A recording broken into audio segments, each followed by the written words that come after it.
Бұл домбыра жай ғана музыкалық аспап емес, уақыт үнін жеткізіп тұрған көне мұра. Оны музейге 1975 жылы Ұлы Отан соғысының ардагері, елге еңбегі сіңген Тыныбай Лекеров тапсырған. Домбыра оның отбасында бірнеше ұрпақтан бері сақталып келген асыл жәдігер.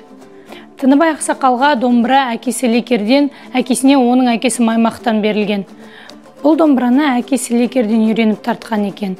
Ал Маймақ 19 ғасырдың шебері дәл осы домбыраны өзі қолдан жасап, күміспен және сүйектен ерекшелеп өрнек қашаған.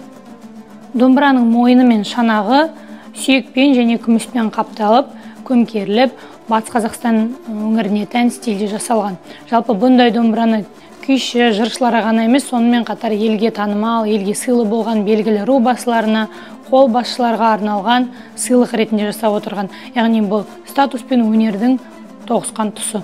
Тыныбай Лекеровтың бұл домбырасы жай ғана музыкалық аспап емес, сонымен қатар 2 ғасырлық тарихты үнсіз жеткізіп тұрған құнды жәдігер.